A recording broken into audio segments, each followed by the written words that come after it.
place there's a cathedral.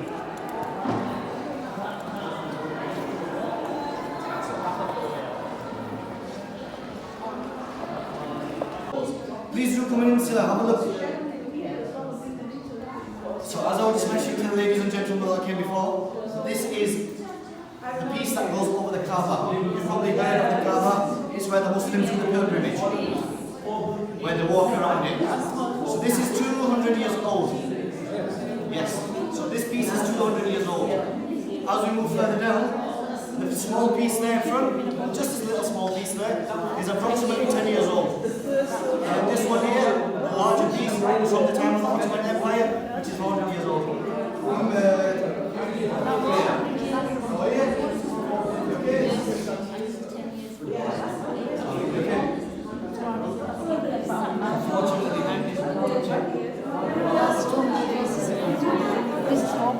This one here is 200 years old.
The year 1312, so that's about late 1700s, early 1800s.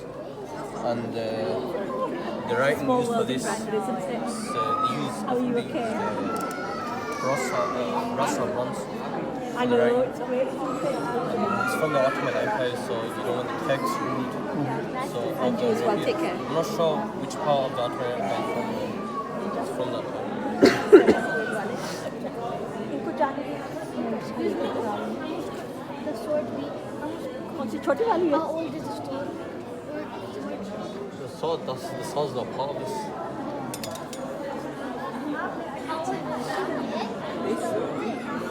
So this was the old style. You have to go to Ikea. Huh?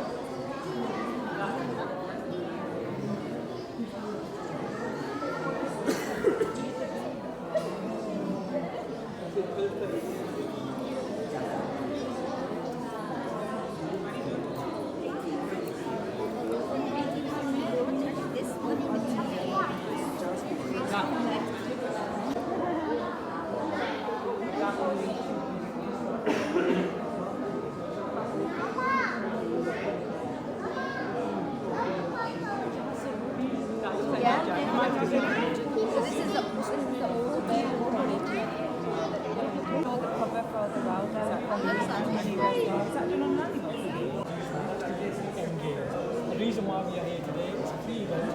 We do want to bring the museum in Dewsbury, Islamic Medical Association too.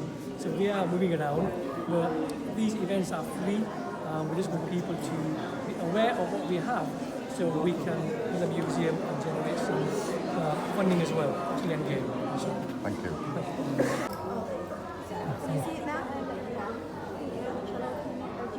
Dewsbury, that's right, yeah. So we've seen the site, and if that works out, then we can put all these items there, but we have a lot more than this. So this is only a small portion of what we have.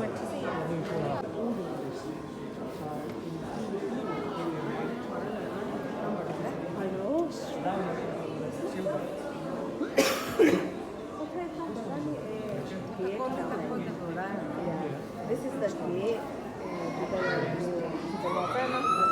We'll do a speech shortly. They will do a speech on the microphone. not really supposed to, I'm afraid. No.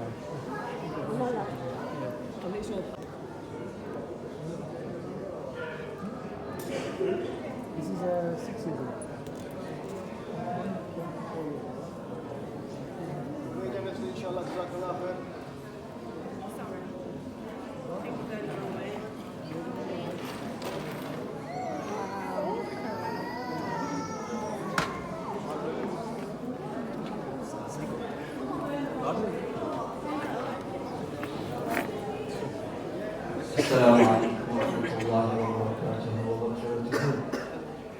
Thank you everybody for coming, mashallah. Allah accept your coming.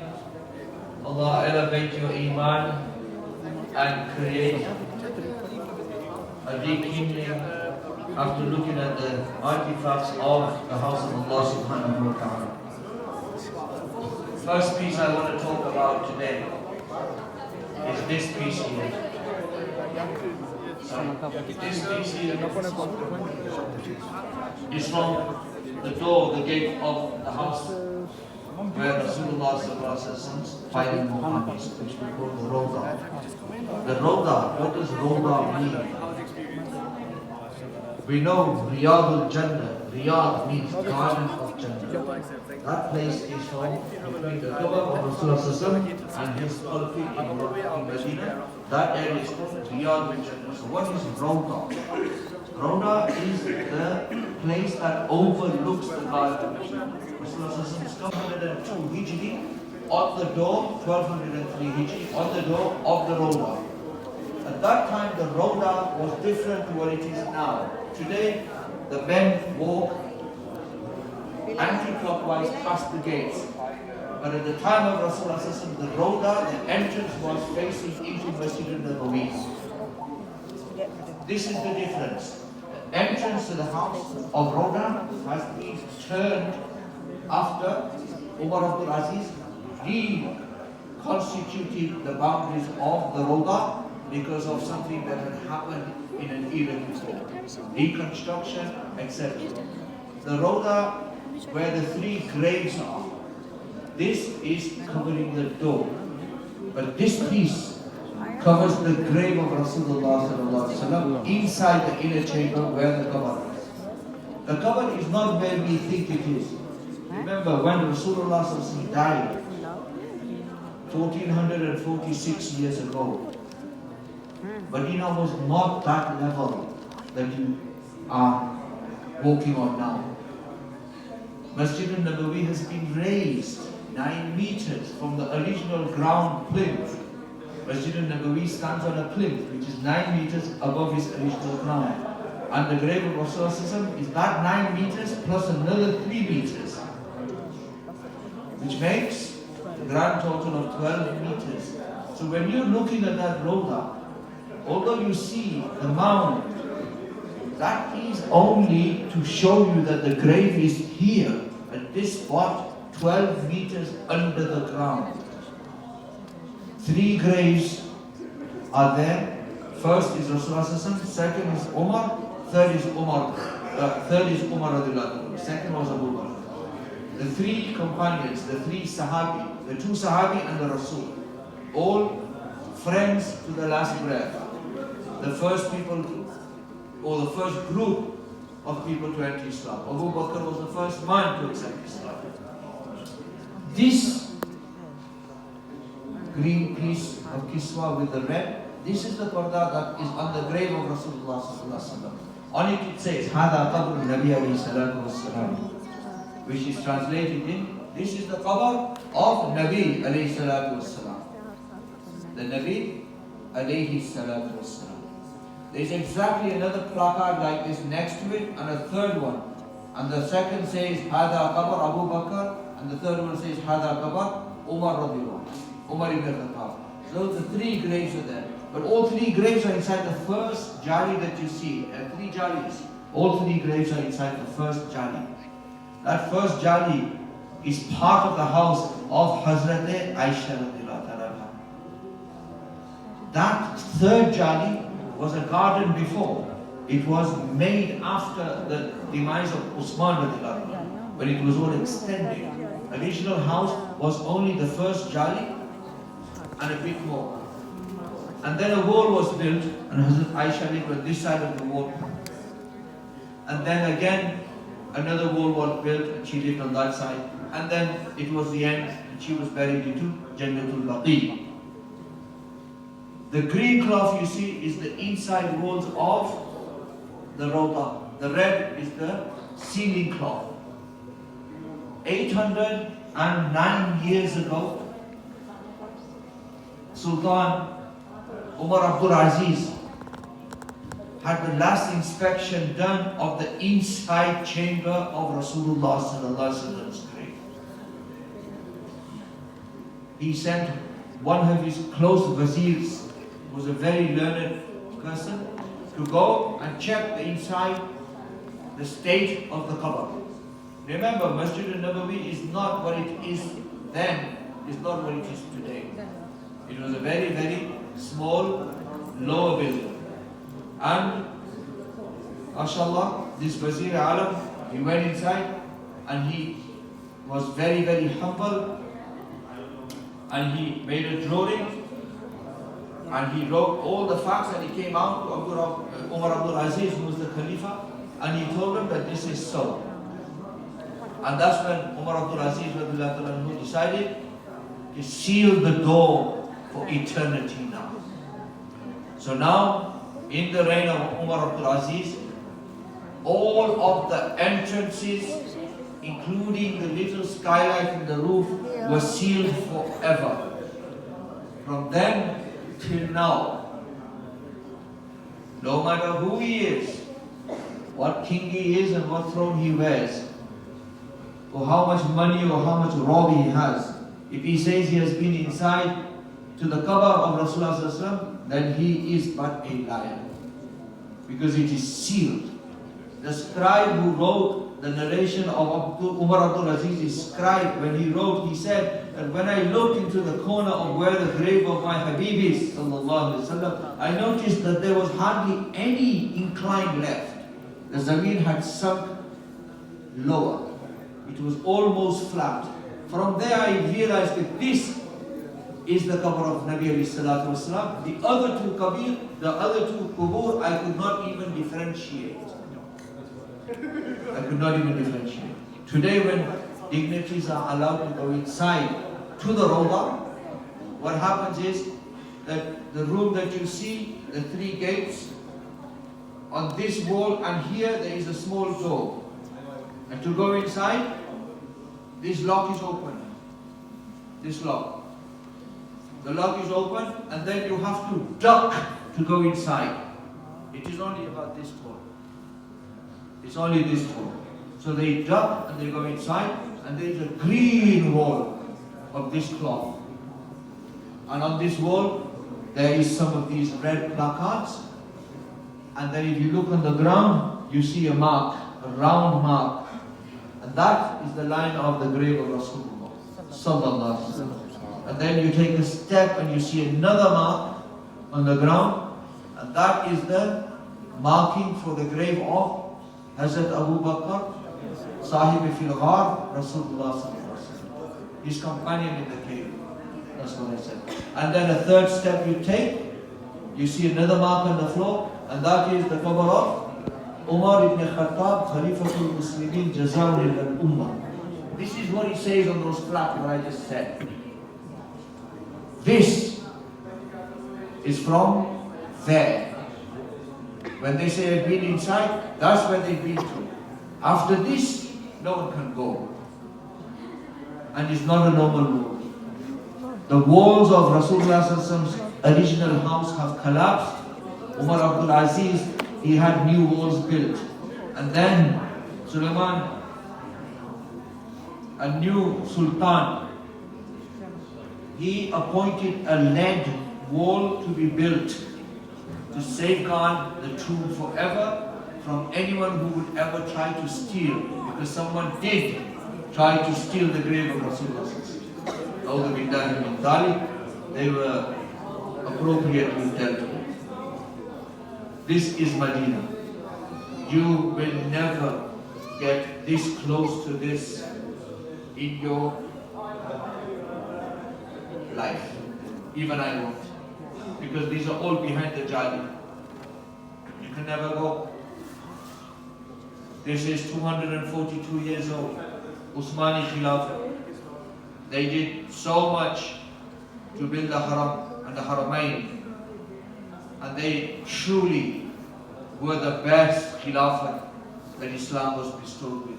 709 years of rule where Islam spread all the way to the borders of Francia and to East Africa and to China. Before the Osmani Khilafah, the Muslim Empire did not have paper. Muslims never had paper. The world never had paper. Only the Chinese had it. It's the Ottoman army's conquest through Bukhara, Samarkand and into China, that they discovered paper and they brought paper back.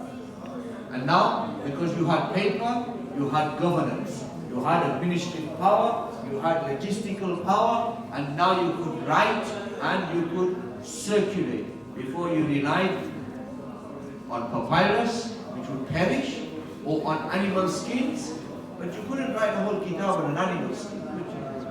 Paper. The Ottomans brought it into Islam. The other things that the Ottomans brought into Islam and into the modern world is gunpowder from China, which also changed the face of the world.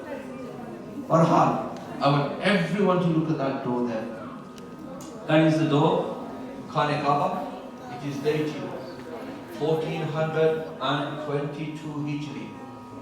That has been on the house of Allah for 1 year in that particular year, 24 years ago. It is made of 22 karat gold.